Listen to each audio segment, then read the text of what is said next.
के बाद भारतीय राजनीति की क्या दशा हो गई है, भद्र जनों की राजनीति किस तरह से ट्रोलर और आईटी सेल के बंदों के द्वारा चीरहरण किया जा रहा है, किस तरह से आपके एक ही स्टेटमेंट से आपके ऊपर अमुक पार्टी के समर्थक या देशद्रोही का तमगा लगा दिया जाता है, किस तरह से धर्म की आड़ में एक अनैतिक और असंवैधानिक राजनीति को पोषित किया जा रहा है।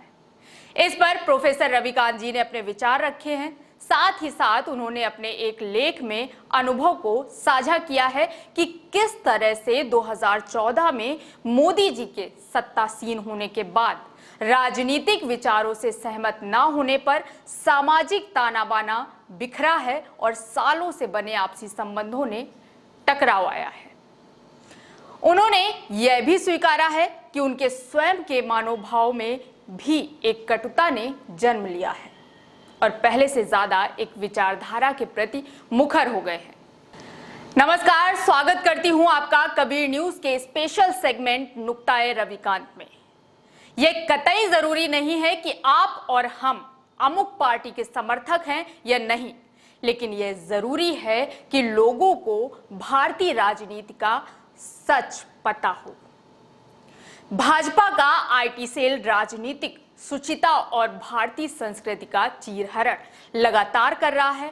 आप कांग्रेस के प्रतिपक्षी दल हैं तो आपका नैतिक कर्तव्य और राजनीतिक अधिकार है कि आप उसकी नीतियों, उसके कामों और उसके इतिहास की आलोचना करें, लेकिन धर्म का बेजा इस्तेमाल करके नफरती बीज बोते हुए किसी स्त्री के व्यक्तिगत जीवन और उसके सम्मान को ठेस पहुंचाए, यह कतई असहनीय है।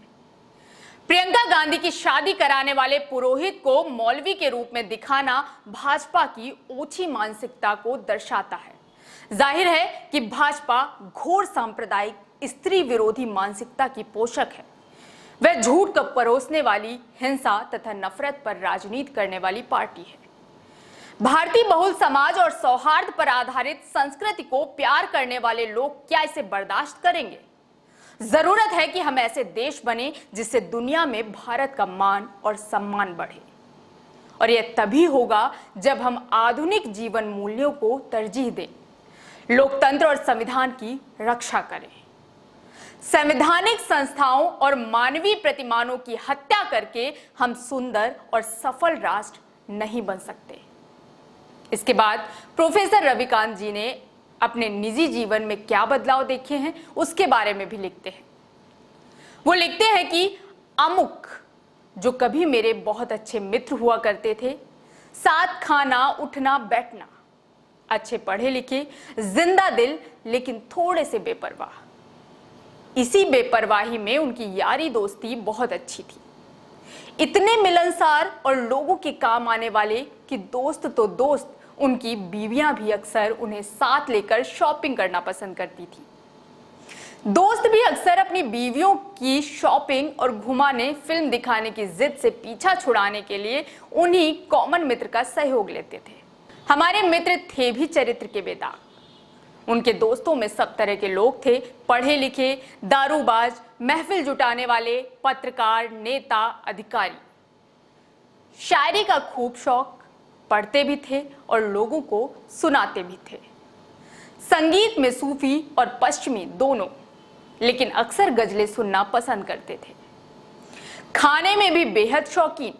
भारत की कोई डिश ऐसी नहीं होगी जो उन्होंने चखी ना हो, वेज नॉन वेज दोनों।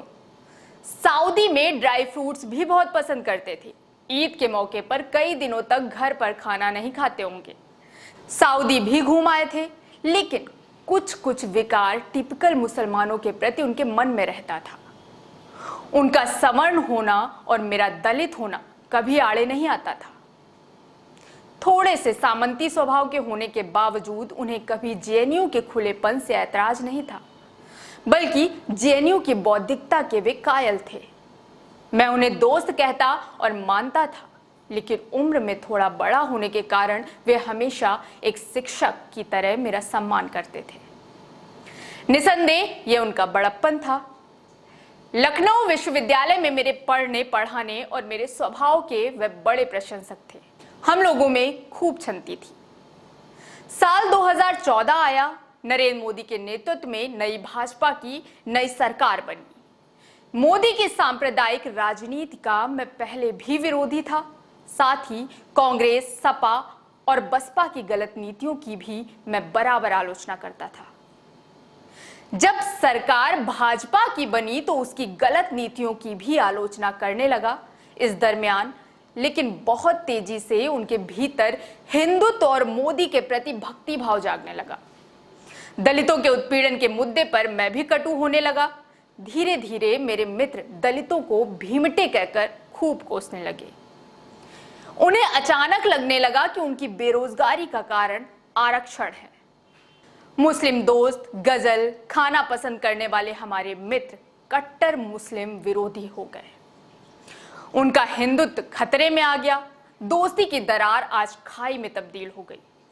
वे खांटी सवर्ण और कट्टर हिंदू हो गए हैं और मैं भी खांटी दलित बन गया हूं। यह सब देखते देखते बदल गया। आज सोचता हूं कि यह सब कैसे हो गया।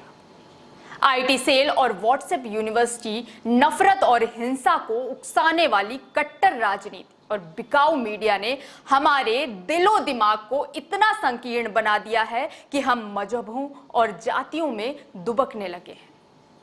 जो दोस्तियां बिना किसी पूर्वाग्रह के बन रही थी, वे सब दरक चुकी हैं। सब एक नफरती लोथड़े में तब्दील हो गए हैं। ऐसा नहीं है कि पहले मतभेद नहीं थे। मनुष्य होने के नाते जो बहुत सी कमजोरियां होती हैं, वे सब थीं, लेकिन हम सभ्य होने की ओर अग्रसर थे। कुछ कमजोरियां हम दोनों के बीच भी रही होंगी, लेकिन संवाद और प्रेम के लिए पूरा स्पेस था। आज आलम यह है कि हम लोग सालों से संपर्क में नहीं हैं। हमारी पोस्टें उन्हें आग बबूला करती होंगी। जैसे हमारी दोस्ती में पलीता लगा, वैसे ही इस देश के करोड़ों दोस्तों की जिंदगियां बदली हैं। कारण सिर्फ एक है, किसी पार्टी को सत्ता में आना था और एक व्यक्ति को प्रधानमंत्री बनना था।